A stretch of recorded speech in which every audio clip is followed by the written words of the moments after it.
Seguimos aquí en el Seminario Internacional Responsabilidad Pública y Rendición de Cuentas, organizado por la Red por la Rendición de Cuentas, y nos acompaña ahora Alejandro González, miembro del Consejo Directivo de la Alianza para el Gobierno Abierto. Alejandro, gracias por estar con nosotros. Encantado, un gusto estar aquí, por supuesto. Estuviste en la última mesa, prácticamente en el cierre del seminario, y además nos da mucho gusto que hayas estado en esa mesa, porque creo que es importante que tú nos ayudes a entender, dentro de todo lo que se ha estado diciendo en los últimos meses sobre el Sistema Nacional Anticorrupción y todo lo que está en torno de él, ¿cuáles son las tres cosas, para ponerlo de manera muy gráfica, que son, digamos, imprescindibles, infaltables en este Sistema Nacional Anticorrupción? Tres elementos básicos. Uno, acabar con la fragmentación de las instituciones, procesos o procedimientos orientados justamente a prevenir, eventualmente identificar y a sancionar la corrupción, ¿no? Cada agencia, dependencia, desde su propia lógica, inercia y procesos, estábamos condenados al fracaso. Segundo elemento, integrando a estas distintas dependencias responsables de ello, generar pesos y contrapesos, ¿no?, entre ellas mismas, porque desde una perspectiva sistémica, si hay una pata que está coja o alguien que no está haciendo lo que debe de hacer, pero no hay el mecanismo de coordinación, esto no se evidencia y no se obliga justamente a la mejora de las otras instancias. Tercero, el enfoque preventivo, que es bien importante pasar de una lógica del pez gordo y de pensar que la corrupción es simple y sencillamente un acto inmoral nada más de una persona en concreto, a un enfoque en donde pensemos que son los propios procedimientos, instituciones y redes público-privadas las que generan eventualmente la corrupción. Estas tres cosas muy prácticas y sencillas son, digamos, el cambio de óptica, de enfoque, de paradigma que el Sistema Nacional Anticorrupción está planteando, y quizás, como en términos de epílogo, la posibilidad de que esto es transversal a la administración pública en su conjunto a nivel, digamos, horizontal, no es exclusivo del Ejecutivo, sino también pensarlo desde la perspectiva legislativa y de judicial, y también lo es en términos verticales en los tres órdenes de gobierno, federal, estatal y municipal.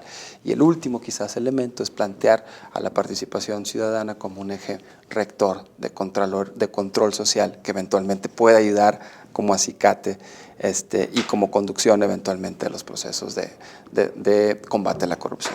El tercer punto que tú abordaste tiene que ver, bueno, con el enfoque preventivo, y un poco decías tú acabar con esta idea del pez gordo.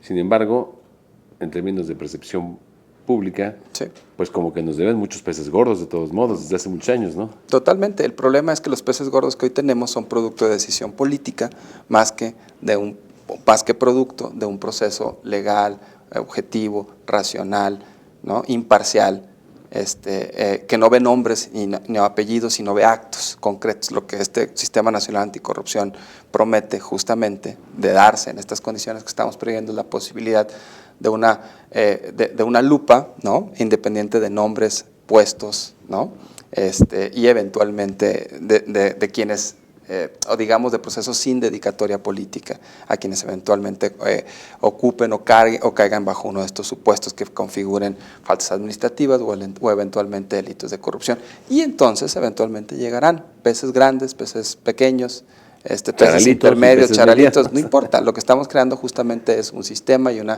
un procedimiento razonable, pertinente para abordar este problema, ¿no? Cuando dices tú que eventualmente vendrán estos peces, ¿tiene que ver más con el tejido legal, con lo que hace falta por hacer, con las leyes secundarias que hace falta por aprobar, y que eso se convierta ya en una especie de rutina en donde un país tenga como los mecanismos adecuados para prevenir y en todo caso atajar y sancionar? En su caso sancionar. Sí, claro, de eso justamente es lo que estoy hablando. El enfoque sistémico, que es por el cual hemos optado, es justamente lo que eventualmente te da la posibilidad de que esto eventualmente se convierta en un procedimiento, en una rutina de la administración pública en general, de todos los poderes y de todos los órdenes de gobierno, ¿no? Esa es justamente la idea. Pero insisto, esto sucede bajo este supuesto y este enfoque, y con un elemento interesante de participación y de contribución desde la ciudadanía, ¿no? Desde la perspectiva de de la responsabilidad pública, ¿cuáles serían estos pesos y contrapesos que tú estás referenciando como segundo punto importante? Sí, a ver, la idea de que, como lo comentaba hace un momento, si te pongo un ejemplo básico. La Auditoría Superior de la Federación genera cada año en su informe de auditoría una gran cantidad de recomendaciones, por un lado, y por otro lado, una gran cantidad incluso de posibles denuncias y de denuncias concretas que habría que darles seguimiento judicial eventualmente. Bueno, hasta hoy, dada la ausencia de estos mecanismos de coordinación y de pesos y contrapesos internos entre las propias dependencias e instancias de la administración pública, estos se pueden quedar en el olvido, pueden quedar archivados, puede haber inacción, puede no suceder nada con ellos. La idea de los pesos y contrapesos… O sea, los mismos señalamientos de la auditoría, claro, se quedan sin la mayor parte de ellas. ellas. Así es. La inmensa mayoría. Esta lógica de sistema y de poner a todos en un ente de coordinación lo que hace es generar pesos y contrapesos entre ellos mismos y evidenciar de manera más clara cuando esto está sucediendo, pero también poner los puentes, lógicas, procedimientos que permitan que haya una coordinación en el trabajo y una consecuencia de los actos y de los efectos que eventualmente se generan por cada una de estas dependencias, ¿no? Ahora tenemos una clase política renuente o por lo menos omisa. Ahí está el gran reto, o sea, ahí está el gran reto, con toda claridad, porque esto no va a suceder sin una… no tenemos hasta ahora más que la reforma a nivel constitucional, un diseño constitucional básico que puede ser interpretado de maneras diferentes a la hora de bajar a la legislación secundaria, que es donde están justamente los detalles del sistema y en donde el diseño institucional del sistema y en donde los elementos normativos determinarán su posibilidad de éxito, no en función de estos principios que te acabo de mencionar. Y la clase política sabe que mientras la transparencia no necesariamente implica el ceder poder hacia otros y el acotarse y limitarse el poder a ellos mismos, la rendición de cuentas y los procesos de control administrativo y anticorrupción sí lo hacen. Entonces el gran reto es cómo ellos mismos se van a poner a sí mismos estos elementos. Pero para eso está la participación ciudadana, para eso están iniciativas como esta, para eso están las redes de organizaciones de sociedad civil como la Red para la Rendición de Cuentas, para eso está el análisis, para eso está la discusión pública, ¿no? Justamente para empujar a que estos elementos se den. Si pensábamos hace 2 años que el Sistema Nacional Anticorrupción, al menos en el nivel de cambio constitucional, era impensable, hoy tenemos la prueba de que al menos en el nivel constitucional pasó y podemos aspirar a que lo mismo suceda, ¿no?, en la parte de legislación secundaria, también partiendo de la idea de que ya pasó también en la parte de transparencia, ¿no?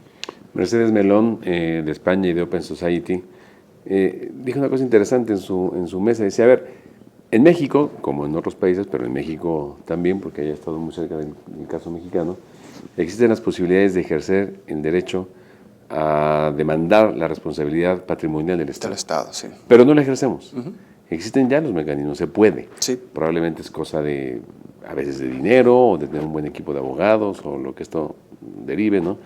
Pero ella decía, y creo que lo decía bien, terminamos por no hacerlo, por no ejercerlo, ¿no? Y cuando lo ejerces puedes ganar. Claro. Puedes reclamar al Estado el resarcimiento del daño, si es que acaso hay una violación de algún derecho humano. ¿Por qué no somos capaces de exigirle eso al Estado? A ver, dentro de la evolución que tenemos del acceso a la justicia, que eso es un elemento importante, hay 2 causas elementales. Una es que hay que reconocer que las reformas que están haciendo esto posible son relativamente nuevas, ¿no? Hay que reconocerlo, que los instrumentos legales para hacerlo son relativamente nuevos. Pero segundo y más importante,